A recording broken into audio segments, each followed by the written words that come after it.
pledge allegiance to the flag of the United States of America and to the republic for which it stands, one nation, under God, indivisible, with liberty and justice for all.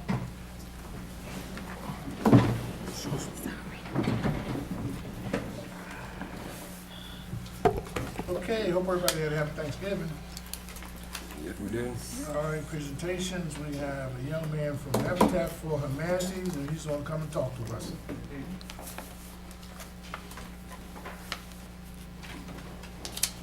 Great, thank you, Mayor, and thank you, Commissioners, for inviting me out tonight to talk about Habitat for Humanity.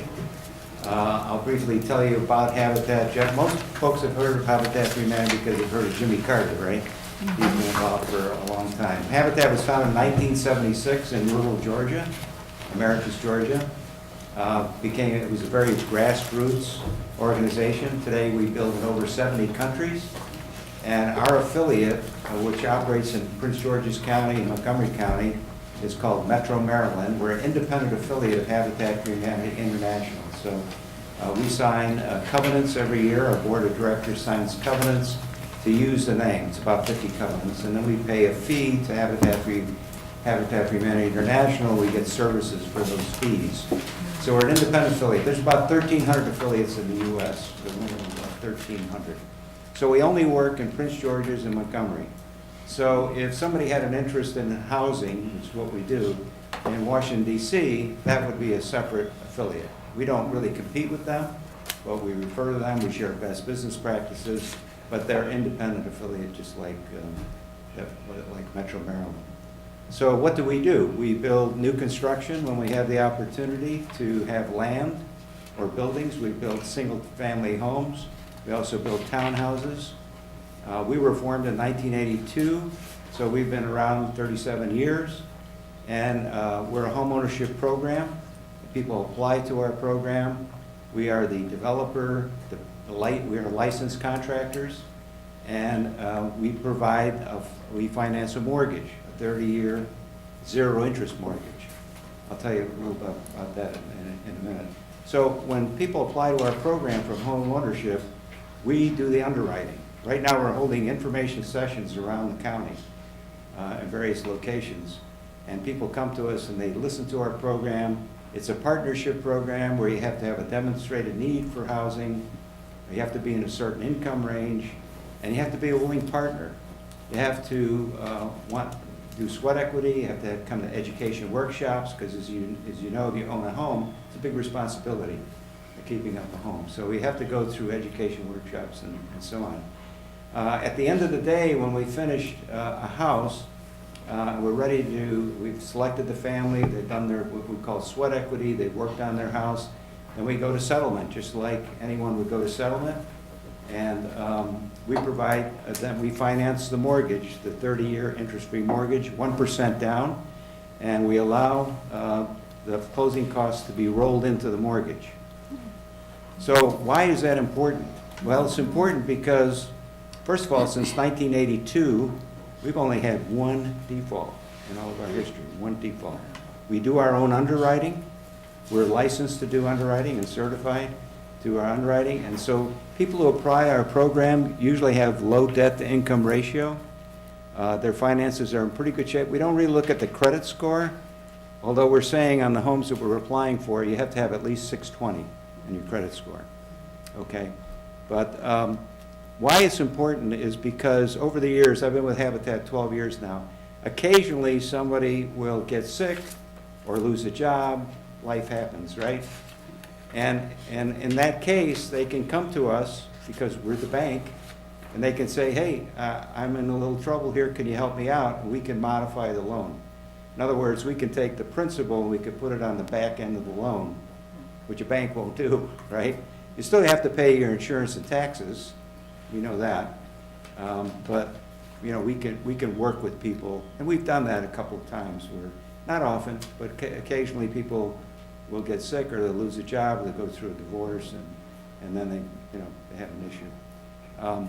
So we currently have 2 homes in Prince George's that we're finishing up. We use CDBG funding to acquire these homes, $100,000 for each home. One is on Gateway here in District Heights, and one is in Largo, I believe. And so the one in Largo, I have an information flyer over at the table, and the family's been selected, and the dedication is on Friday, December 14th. If you would like to see a finished Habitat house, this would be a good one to see, you know, if you're able to come over on the 10th.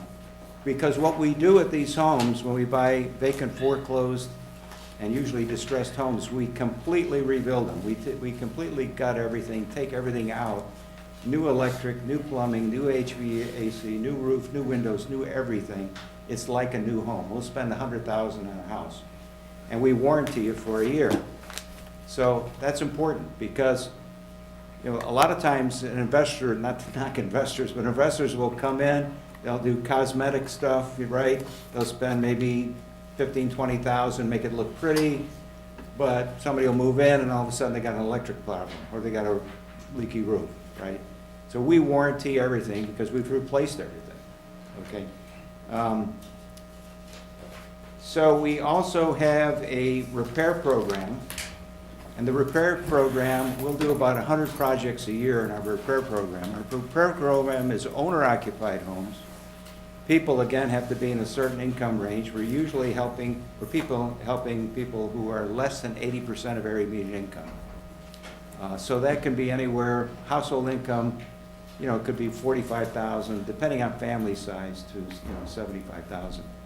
So what we see a lot of is we see a lot of seniors on fixed income who can't afford to keep their house up. They've been in their house 30 or 40 years, right? And they love their neighborhood. They like their church. They don't want to move. But the roof is leaking and the furnace doesn't work. And that's where we come in and we can do a whole house audit. We will do a whole house audit. So we will look at top to bottom of the house, and then we'll prioritize health and safety issues. So what are the health and safety issues of the house that need to be addressed? And I can tell you that we replace a lot of furnaces because there's a lot of people living in the cold. It's really terrible. They're either living with a neighbor or with a family friend. So we do a lot of that work with owner-occupied homes. And you know, please send the word out that we do this work. I know you have Christmas in April. They also do great work. It's similar to that. We go a little deeper in the house, and we can spend up to $25,000 in the house. Where does the money come from? It's grant funded. We get grants from private foundations. To do this work, we get about $600,000 a year to do the work. We also help a lot of veterans. So a lot of times veterans are also older adults. Veterans are living in their home. They're afraid to ask for help. A lot of them don't want to ask for help, but we do help veterans.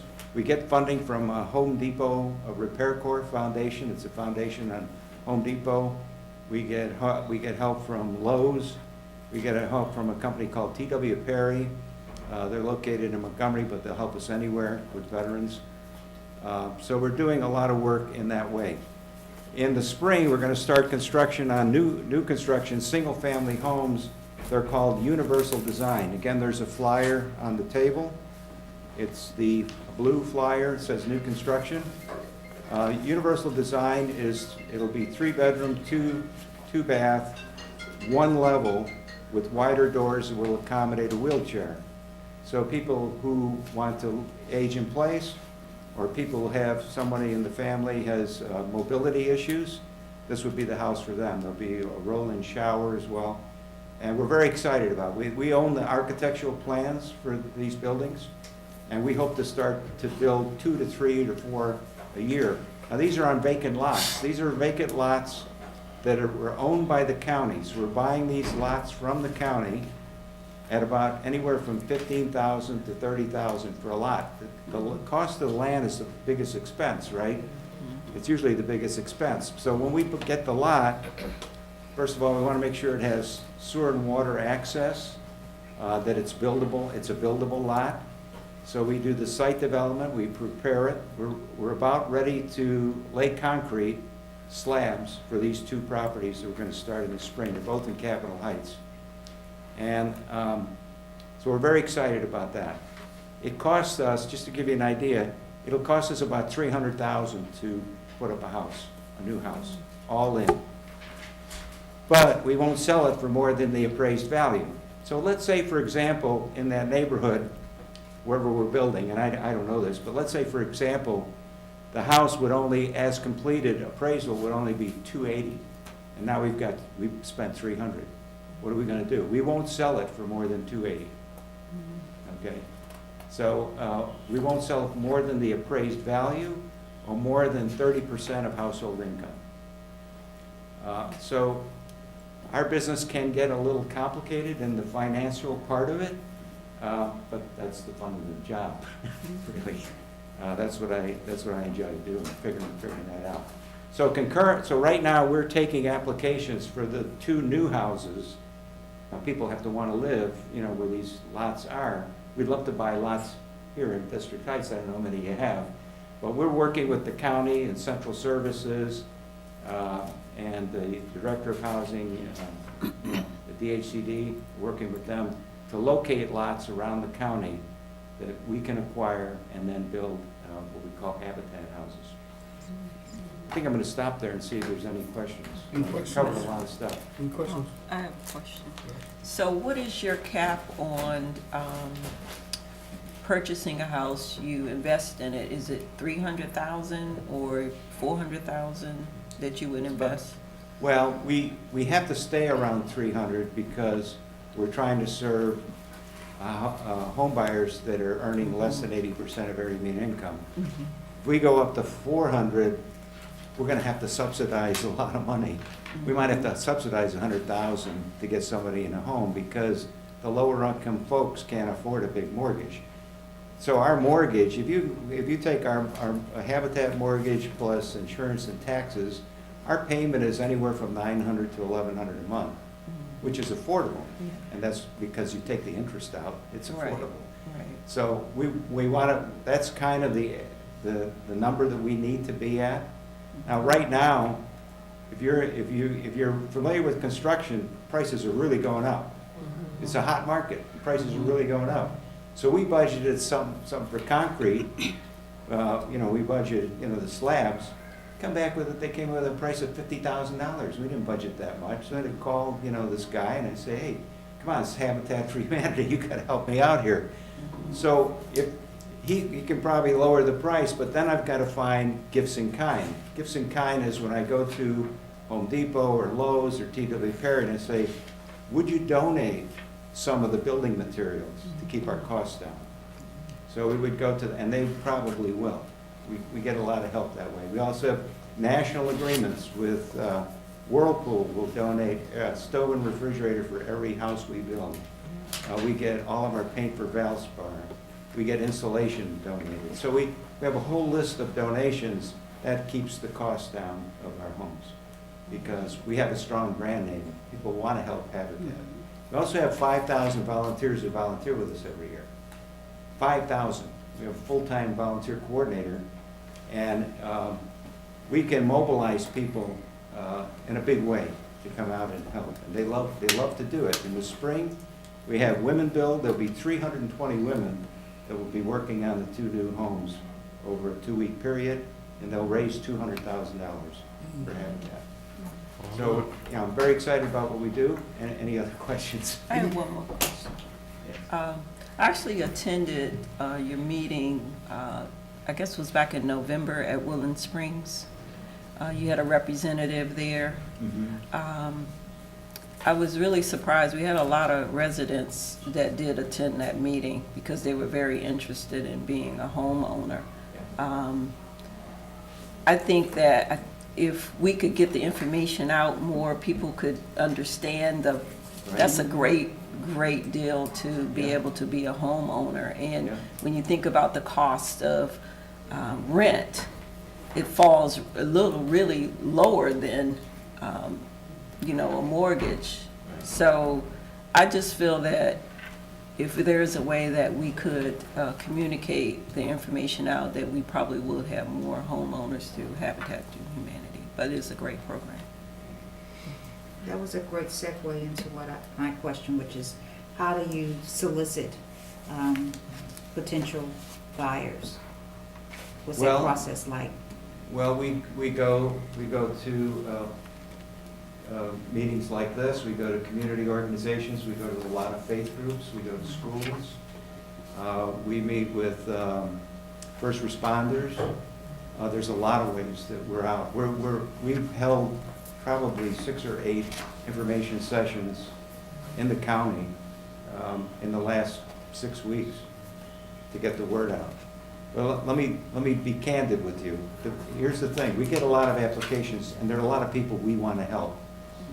But you know, people they don't understand that they're not in good financial condition.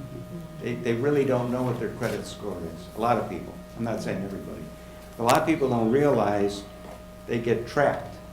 They get trapped when they make a purchase. Let's say they make a purchase of a TV, and they put it on a plan, right? Okay, a lot of people do that. And if they miss a payment, man, that really slams them. And it has a escalating effect on their credit. It damages their credit, and it damages their, not so much their income, debt-to-income ratio, but their credit.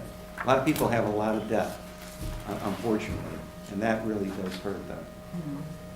And, okay, to piggyback off of what the other two commissioners said, I was going to ask if you could give your telephone number, because we are live on the TV. Okay. And also maybe your email address or what they could go to Okay. to find it. Well, there's a lot of information on our website. Our website is www.habitat, Habitat, M as in Mary, .org. So everything I've said here is on that website. Our main telephone number is 301-990-0014. And so there are flyers here, and we'll be happy to send you electronic copies, so that, and they're on our website as well, so that we can spread the word. Because we want to do work, and we're finishing up the house on Gateway over here in the district, and we're still looking for a homeowner for that property. Oh, okay. So, and that property's about half completed, it's about 50% complete. Are you allowed to give an address so people might drive by? I don't have the address right Okay. offhand. The mayor knows where it is, right, Gateway? Yeah. I have one additional question. Okay. You indicated you are currently taking applications for the 2 homes that are in Capitol Heights? Yes. Is there a deadline for submittal of applications, or, since those homes aren't completed yet, right? No. Is that correct? No, there's not a deadline right now. We would like to have families selected when construction starts, which will be around April 1st. And the reason is because every Habitat homeowner has to do about 200 to 500 hours of what we call sweat equity, work on their house. And we want to give them enough time, because people are working and they can't come out every day. They usually come out 1 day a week. So it'll take us 6 to 9 months to finish those homes. Normally, a market rate builder would build them in 3 or 4 months, but it takes us longer. Why does it take us longer? Because we have volunteers, and volunteers, some of them are skilled, some are not skilled. And then the other reason is we got to give the future homeowner enough time to get their sweat equity done. So that's why it takes us longer. Is there more questions? What was your name again? John Pauxtus. I didn't catch that the first time. John. I'll spell my last name. Uh-huh. It's P as in Peter, Aukstis. I'm the CEO for Habitat for Humanity. Okay, then, John, this is what I would like. Okay. This is a great program. You know, I've been working with you for years. You know, Yep. you and I go way back. We would like to make a PSA, a public service announcement, Yeah. and have you actually explain pretty much what you said today, and put it all in a nutshell, and then we will televise that, and we will run that. That's great. What I would like to do is get in touch with you later on and have you sit down with Jerome, who's our producer, and discuss. I think we did one. Mm-hmm. We did one out in Houston. Yeah, We the have a lot. Suitland home. Right. It was the Suitland house, yeah. They've already connected, because Cecile and I met with him and his staff before, and they already know Jerome's contact information, and he's gone through, and I think he's going to be finished editing, I think, Monday. Okay, so they do have a PSA? Okay, good. Yeah. With good. information. Okay, yeah. good. Yeah. So we'll get that out and we'll run that. Okay. And hopefully that can open some eyes with people who are looking for homes and Great, other people who really want to do some volunteer work on the weekends. that's right. That's right. Right. All right, buddy. Thank you, thank All you. right, Thank you for no. coming. Thank you. Thank you very much. Appreciate you. Okay, department reports, Mr. Baden, treasury report. You have a copy of November's Treasurer's Report in your packet. Give a brief overview of that report. This is for the first 5 months of fiscal year 19, from July 1st through November 30th. We had total revenues for the 5 months of $2,688,000. This broken down into local taxes of $2,160,000, state share taxes of $301,000, licenses and permits for city-issued licenses of $73,000, state grants for police protection, $17,000, county shared taxes, $13,000, recreation revenues of $10,000, fines and real estate sign fees of $4,700, grants for, from the YDF of $10,000, and other miscellaneous revenue of $96,000. Total of those is the $2,688,000 in revenues. On the expenditure side, we have total expenditures of $1,710,000, broken down by department. General government, $533,000. Community outreach and programs, $10,000. Revitalization infrastructure, $48,000. Mayor and commission expenditures of $46,000. Public safety, $328,000. Recreation of $157,000. And cultural of $12,173. Total expenditures, again, $1,710,000. Last page of the report is the capital improvement budget. We have revenues of $27,105 and expenditures of $206,419 relating to the YSB construction project. That's a quick overview of the November report, and ask you to accept it as submitted. Any questions for Mr. Baden?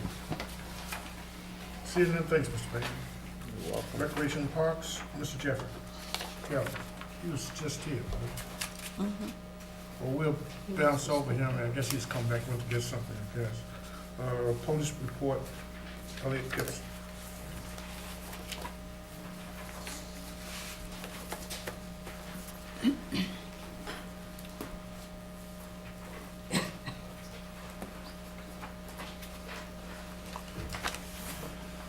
Mayor, members of the commission, residents, let me say good evening to you. Good evening. Good evening. Please accept my report for the month of November as submitted. During the month, the police department had 460 calls for police service. There were no homicides, no sexual assaults, one robbery and one attempted robbery, 4 assaults, no burglaries, no auto thefts, no attempted thefts, 2 acts of vandalism, and 5 thefts for a total of 13 crimes reported during the month. With respect to vehicle accidents, there were none. Accident hit and runs, 0. Impounds, there were 6. There were no recovered stolen automobiles reported, and we had 1 missing person who was later returned home. It was an 11-year-old from District Heights Elementary. With respect to arrests, there were 10 arrests recorded. Speed camera citations issued, 1,056. Traffic stops, 134. Other moving citations, 124. No radar or speeding citations. 4 stop signs. 3 seatbelt. 2 equipment repair orders and 4 parking tickets.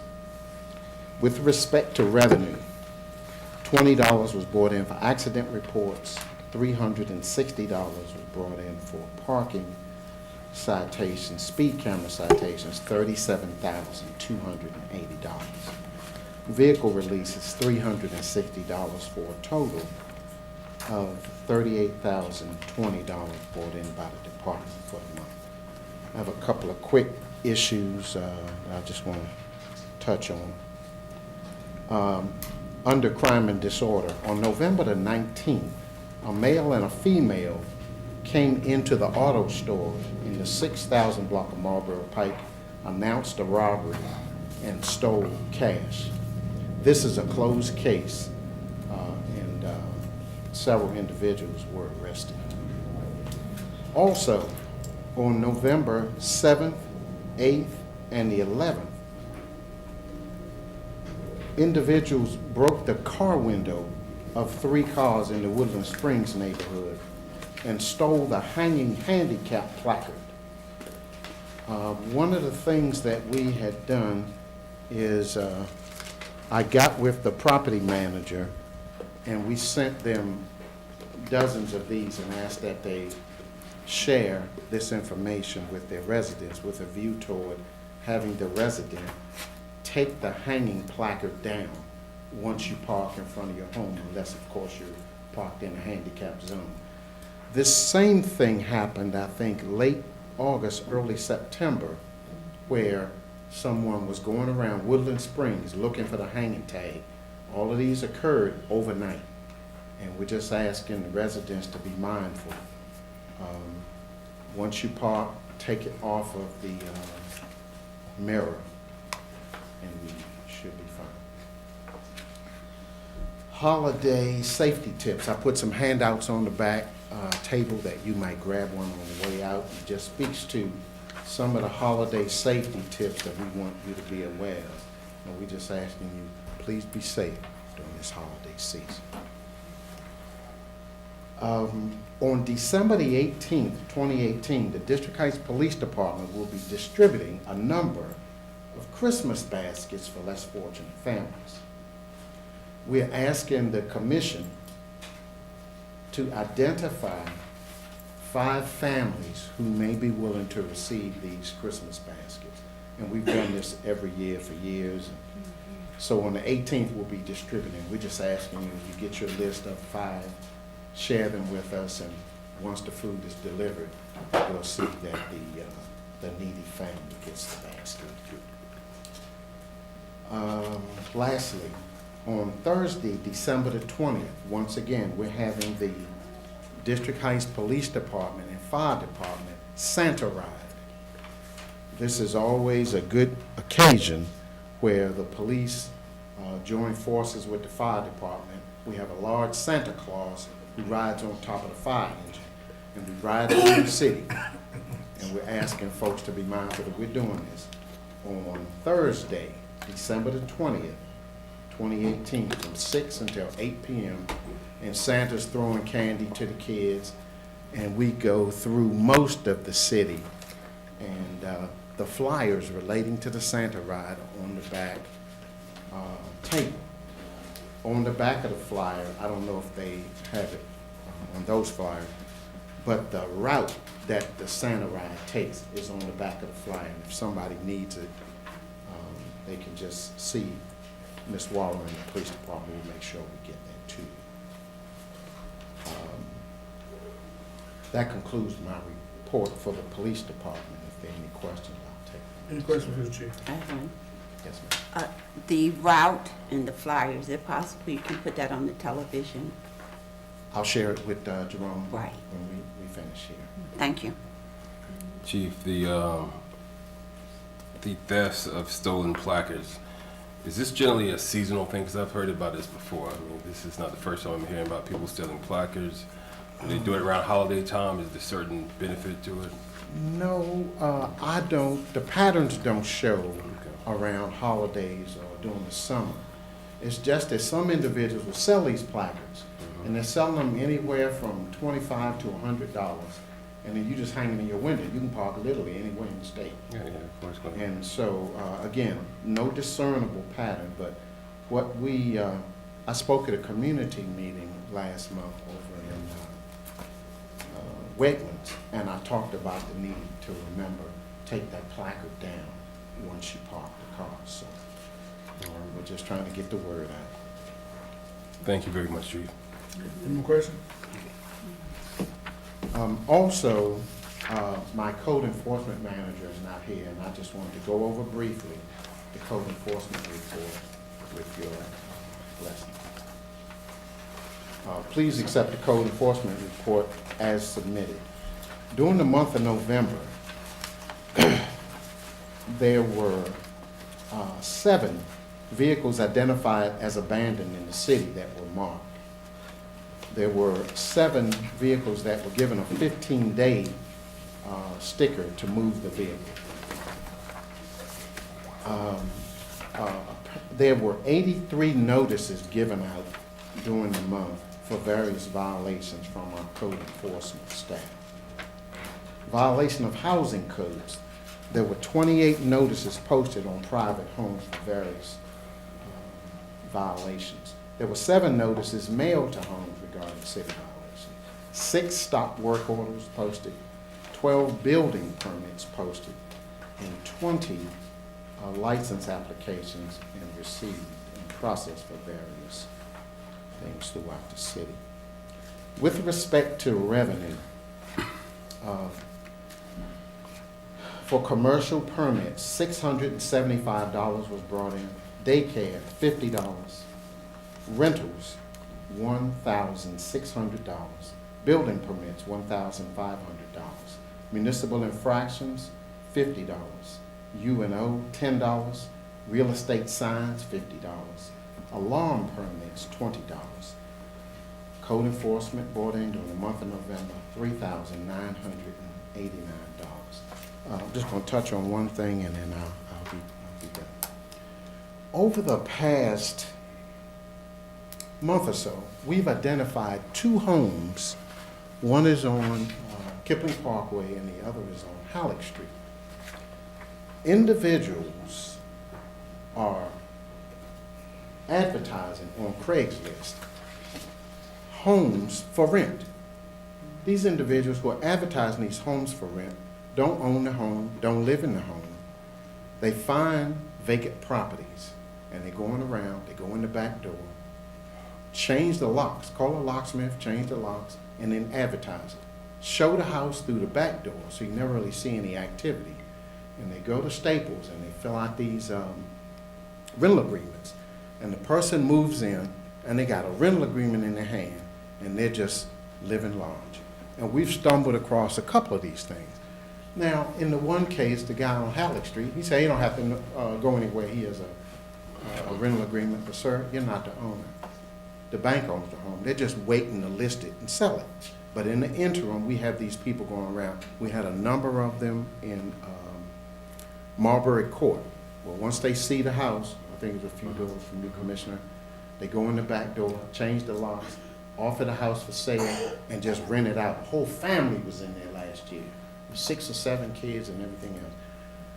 We're asking our residents, if you see a home that has been vacant for a period of time, all of a sudden you notice folks coming and going, we ask that you notify us because we'll come by and we'll take a look because this has gotten out of hand and these folks are asking $1,500, $1,600, $1,700 a month for rent and they don't even own the house. They always accept cash only and they meet out in the street. That ought to be an alarm in and of itself. However, folks who are desperate for housing don't care. All they want to do is get the key so they can move in. Presently, we have about 50 vacant properties in the city. And, you know, I was going to ask the gentleman from Habitat if they are in the business of riding around looking at some of our, because we can make it very easy for them to identify our vacant properties that have been vacant for a very long period of time, like directly across the street on Halleck Street. That house has been vacant for what, 15 years, I guess? Mm-hmm. And so we want them to maybe take a look, see if they can help us out with some of the vacant property. I don't know. The point that I'm making is, let's be mindful that there are fraudulent individuals going around looking for vacant properties, changing the locks, doing the little cosmetic stuff inside the house, and they're renting the houses out, which is a crime. I just wanted to bring that to your attention. And Chief, Sir. is this recent or these other things from last year? I know this was happening last year. No, this was, today's Thursday, Monday. These happened Monday? Yes. Okay. And we tried to get the guy out the house, and he wants to go back and forth with the police, and the other ones up here, I can give the address, but I didn't want to. We'll get it later. Yes, up there at Kipling Parkway, just down from Council. The other thing I want to ask is, stop signs. Last month we had 15. How do we drop to 4? Because people running these stop it signs just- in the city like Grant went through Richmond. And it just depends on what the officers focus on. I've given them selective enforcement areas, and the 4 stop sign selective enforcement areas, they're supposed to sit there and write them. But if we're a little short of manpower or something like that, they can't sit as long. Those selected enforcement areas are the stop sign down here at the corner, and the officers have been doing some good work down here at Kipling Parkway and Marbury Drive. That's one. The second one is up at Council and Kipling Parkway. These are selected enforcement areas where the officers are supposed to be sitting there, writing citations. Because I can sit there and eat my lunch and see 10 of them come through. That's my whole point, Chief. Right. That happens all the time. You know, and what I wanted to do, I'll give you the other two. The other one's Aztec and Gateway, if you all are familiar with that. It's just, they just ease up and they're looking and they just keep going. Here's what I want to do as soon as we get a full complement. I want to detail an officer to a stop sign location for an hour and watch them do good work. That's what I'd like to do. Okay, But if they're running calls, they can't sit. So that's what, you know, I'd like to do overall. Okay. Any more questions for the Chief? No, I'm good. I'm good. Thank you very much, Chief. Thanks. All right, we stepped over, Mr. Taylor. You were actually next. But I want you to do something for me, Mr. Taylor. We have the young lady, the young queen. She's here, and she has to go to school tomorrow. And I would love to let her go first, and so her parents can take her home so she can go to school. But we'd love to hear what she has to say. So she's coming on and bring her on up.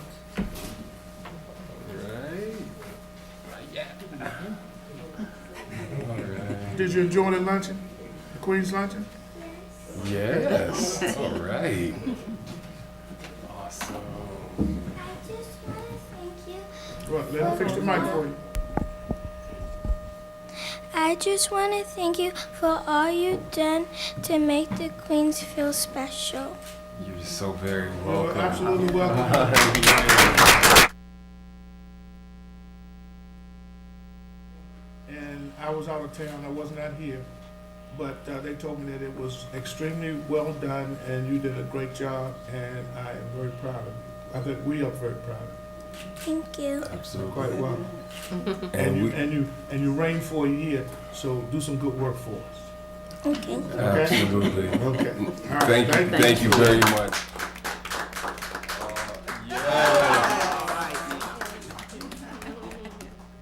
A You wanna true make sure we get a queen. picture? Mayor, Yes. let's get a picture. Let's Come take a back picture for with a us really picture. quick. Come take a picture with us.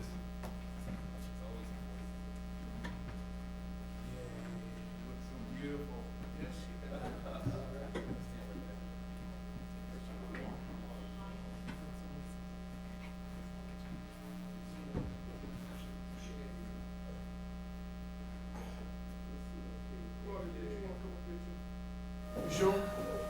Right, awesome. Pretty Christmas dress. Yeah.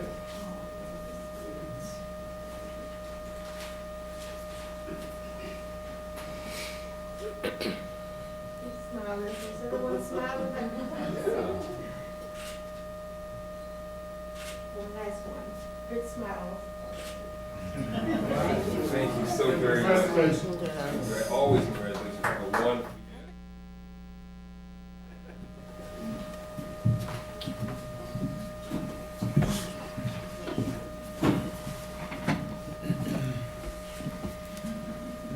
Mr. Taylor, you can come up.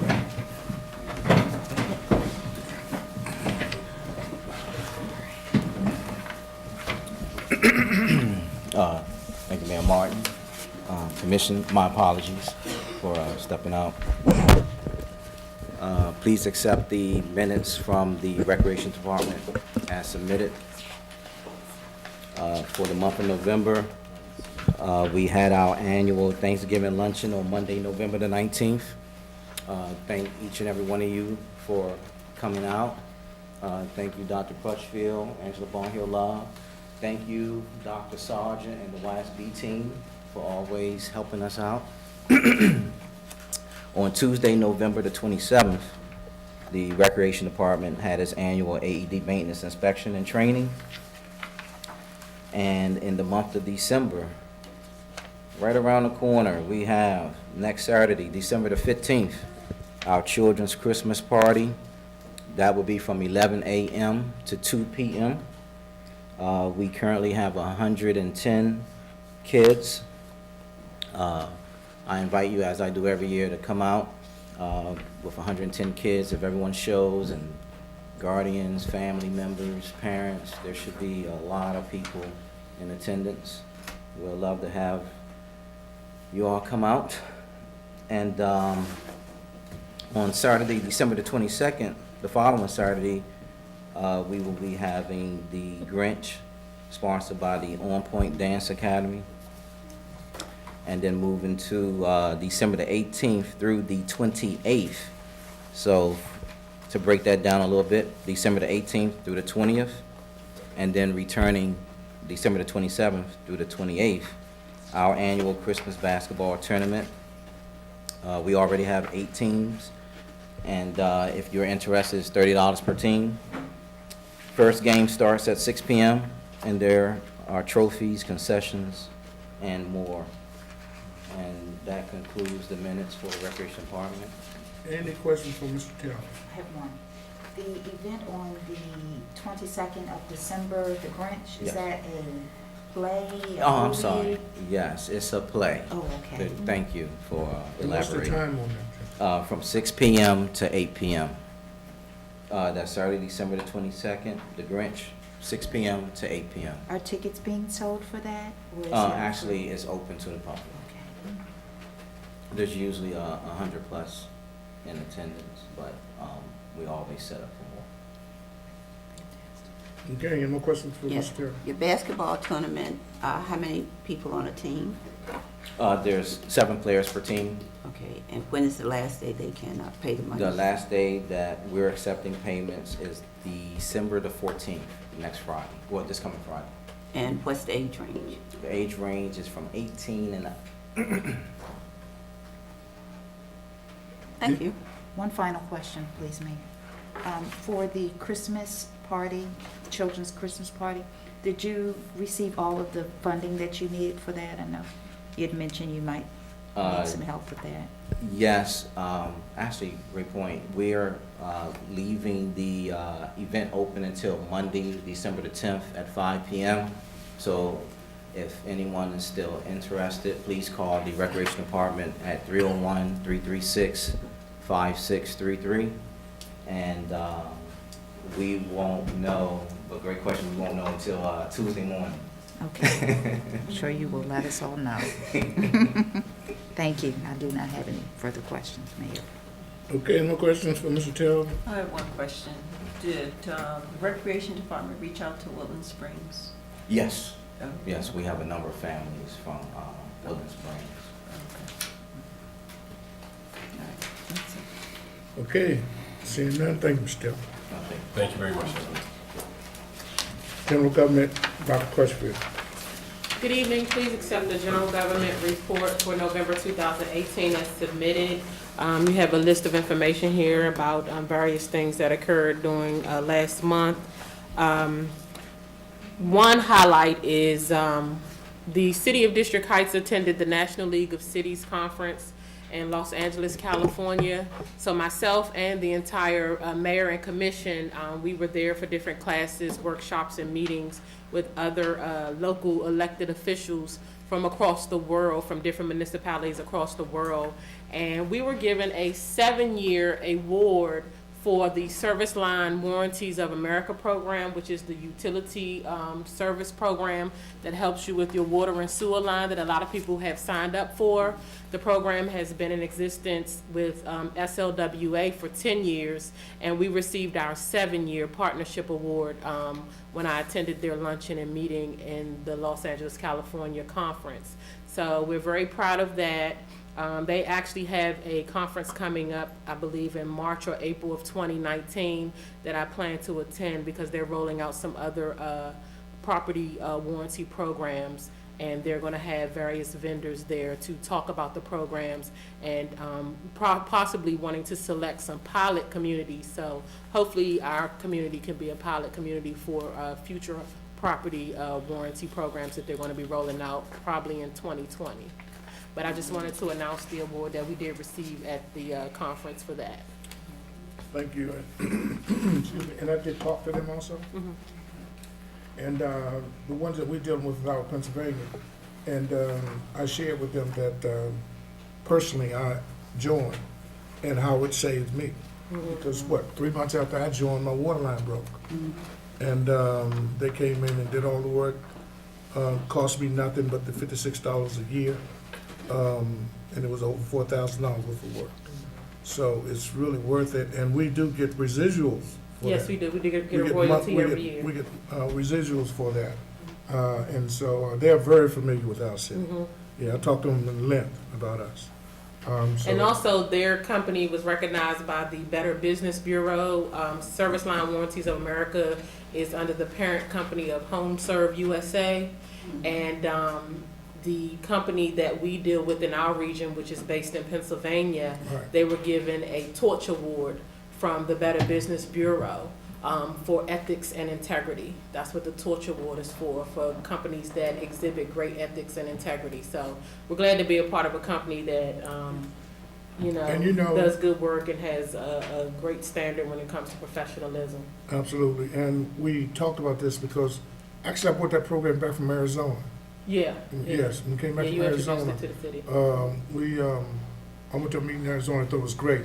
So when I brought it back, Mayor Walls said we should adopt that for the city.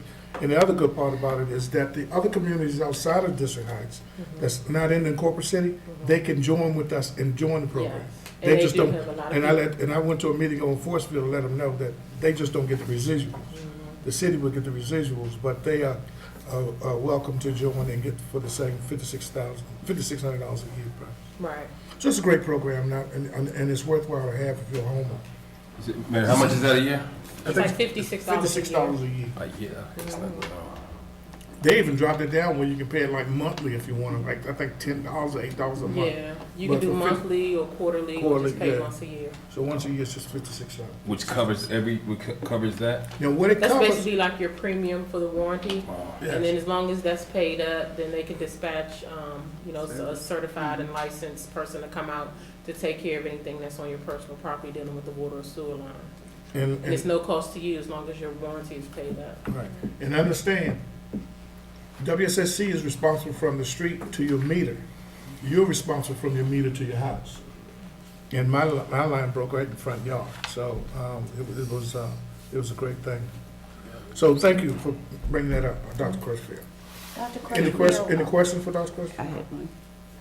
Could you give out a number that people could call to get further information on the? Yes. I don't have the direct number for service line warranties with me right here in this meeting, but you can call me at 301-336-1402, and my extension is 138, and I can give you the information. And it's also on our website. It is on our website. If you go to the home page, there is information about SLWA program, and you can go there as well, and it'll give you the link that you can click to go directly to their website. Thank you. Any more questions? Any more questions? Seeing none, thank you, Dr. Crutchfield. District Heights Youth Service Bureau, Dr. Beverly Sargent. Good evening, Mayor, Vice Mayor, Commission, Good evening. staff, residents, and friends. Please accept the Youth Services Bureau report as submitted. We were very busy in November. We completed the December edition of the Mental Health Moments. We completed the taping for it. We actually had to meet 3 different times to get it completed. And I believe it's up and running now at 11 a.m., 3 p.m., 6 p.m., and 10 p.m. I was honored to speak with Bishop Dr. James Izzard Jr., the pastor of Life Builders Church of God in Forestville, about Christian celebrations And I also interviewed the Honorable Baba C., griot and master storyteller, about Kwanzaa and how to actually conduct Kwanzaa in your home. Unfortunately, I was unable to speak with the rabbi about Hanukkah, although I did reach out to several synagogues. And the theme of the show is, how can we find healing in celebrations? We had our first college tour this fiscal year to Howard University. That was November 6th. And it was well attended. In fact, we had to get a larger bus because we had so many teenagers and parents who participated in that tour. So we were very pleased with that. We staffed an information table at Parent Appreciation Night at Thurgood Marshall.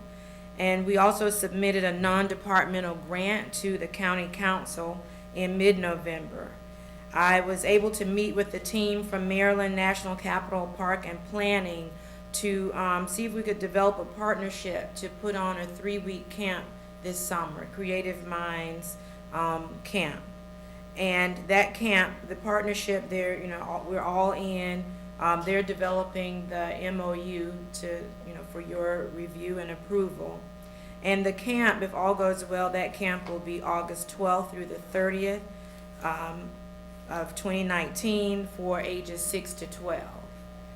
I was also able to meet with a local nutritionist and also Ms. Deborah Turner regarding facilitating new workshops at the Youth Services Bureau. And I had the opportunity to report on this before, how we have to do workshops this year on nutrition and farming and healthy budgeting in order to receive a grant continue receiving our grant from the state.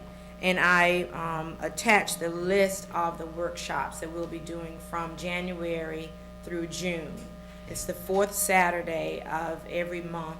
And what's unique about these is they're for the entire family. So we're looking for parents and their children to attend these workshops. And anyone who's interested can go ahead and call the YSB, because we only have 10 slots per workshop. And we're hoping to provide an incentive to every participant. So you can call us at 301-336-7600 to register. We submitted a tobacco education proposal to the Maryland Center at Bowie State. We did that on November 22nd, and we're hoping that we hear something by tomorrow on that grant. So say a prayer, keep your fingers crossed. We're excited to announce that another YSB clinician, Carol Douglas, has earned her independent licensure. We're really happy about that, because that's a 2 to 3 year process. And so Carol actually works on Saturdays, and she works on a volunteer basis. I provide her supervision and she provides the work, so there's no money exchanged in that, so it's a real win-win for us. The window coverings for the new building were installed on Friday, November 30th. What's upcoming or in process? I completed level 2 training for TheraPlay. Actually, I arrived back in town this morning, but it was really wonderful training. Shelving will be installed in the new building starting next week, December 10th through the 12th. And we hope that we'll be able to deliver furniture also next week. We say a prayer, keep our fingers crossed on that as well. And also, the team from Park and Planning wants to tour the building December 17th. What time is that? I'm sorry, I don't have the time with me, but I'll get it to you. Let me know, I'd like to be there with them. Okay, awesome. I will definitely do that. In regards to the Youth Development Foundation, we're in the process of developing an MOU with the city to extend the hours of Ms. Mbuma. She's one of our clinicians, and we discussed this in the work session as well. She speaks fluent Spanish, and so we're looking to expanding, being able to serve that community as well.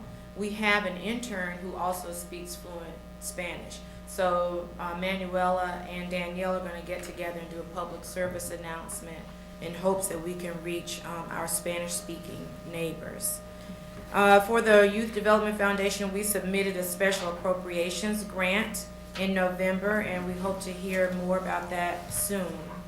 And I wasn't sure if you all were aware, so we found out today, so I figured I would go ahead and mention it, that the Youth Development Foundation is registered with the Combined Federal Campaign.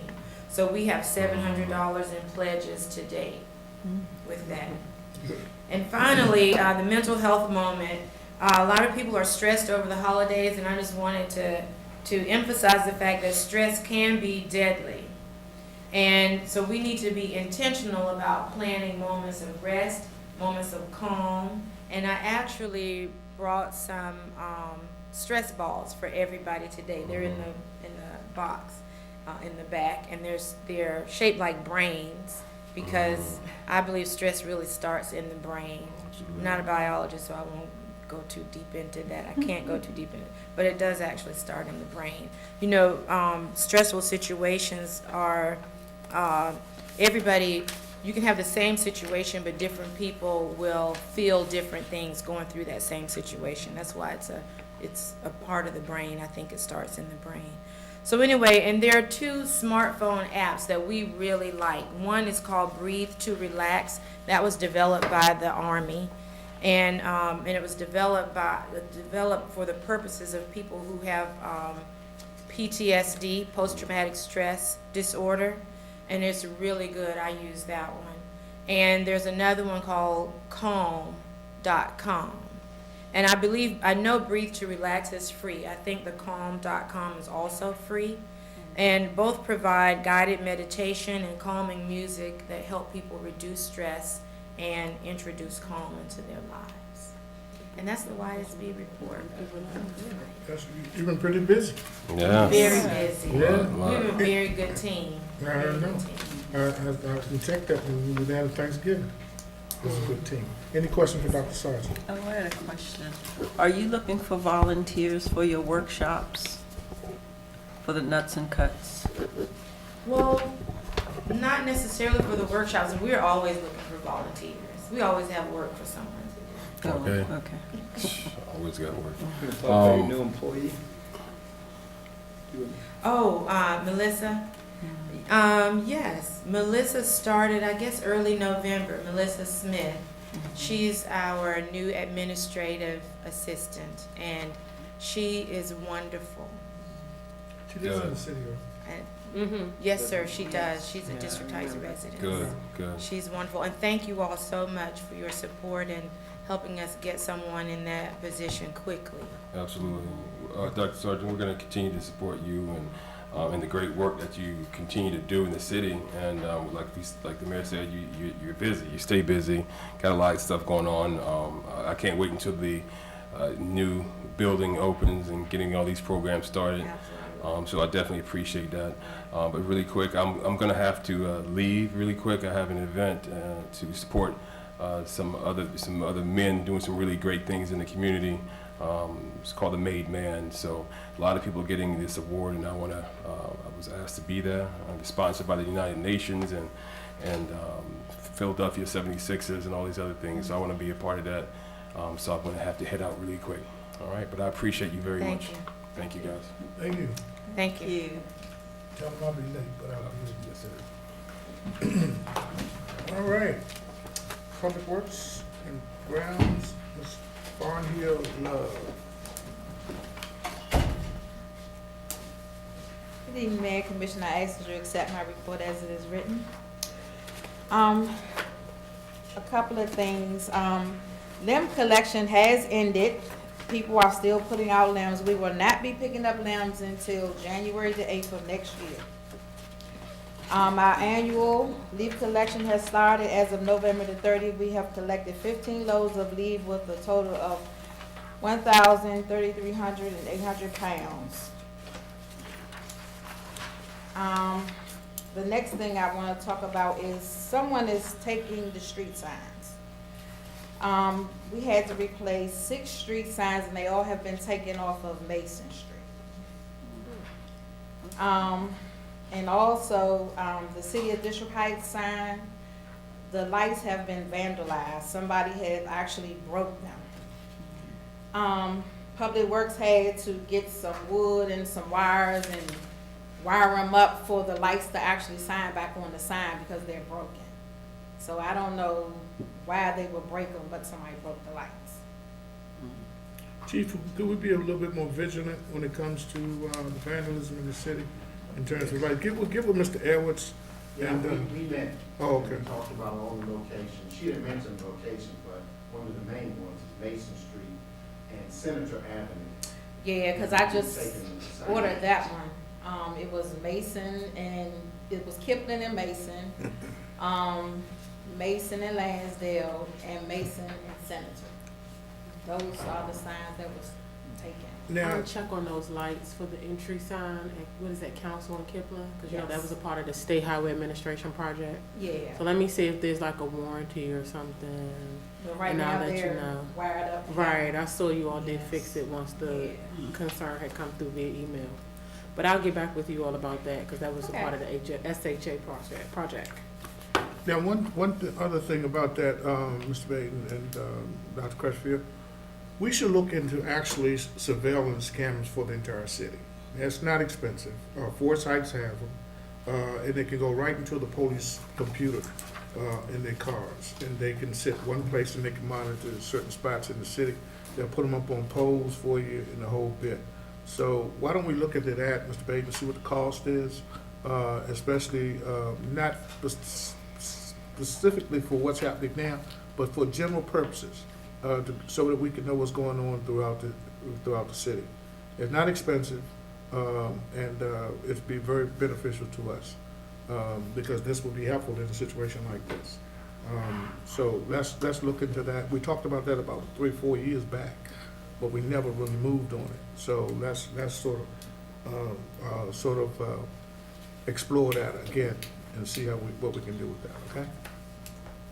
All right. Any more questions for Ms. Barney? Any questions for Ms. Barney? Seeing none, thank you, Ms. Barney.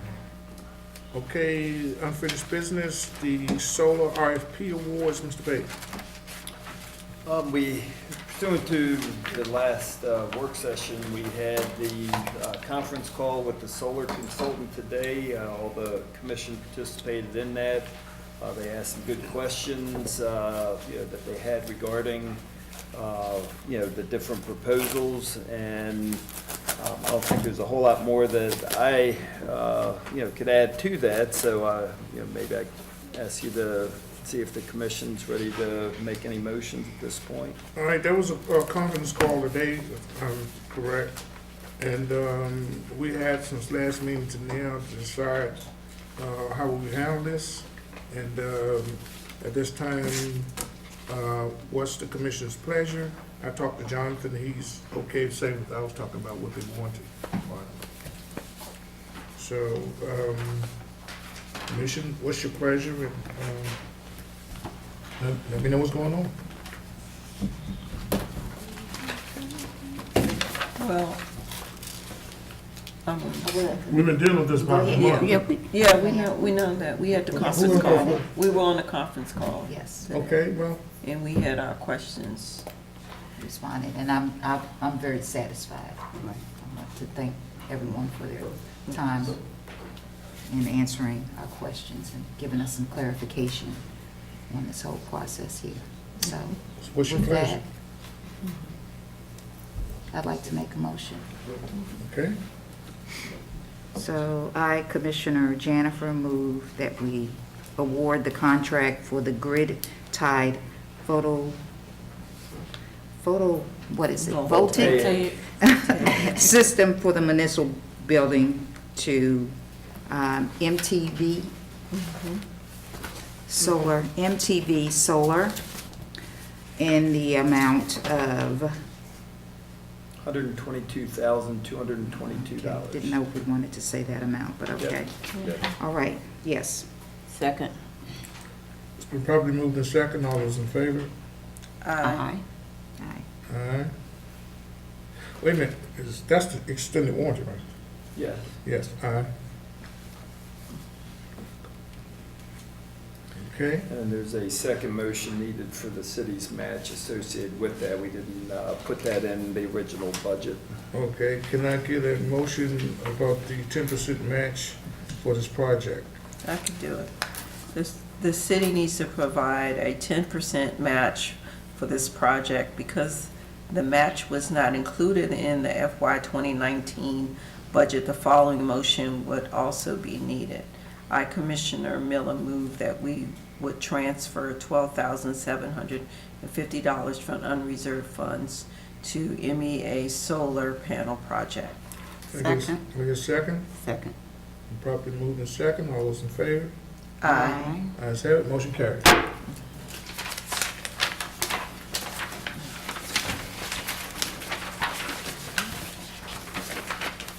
Okay. There is no new business, public participation is not on live television. Can I get a motion to adjourn? We'd like to go into closed session, Okay, what we going to talk personnel. about? Okay, but we don't have full commission, but, can I make a motion to go into to executive closed session, Second. to discuss personnel? Properly moved in second? Yeah. Is that eight?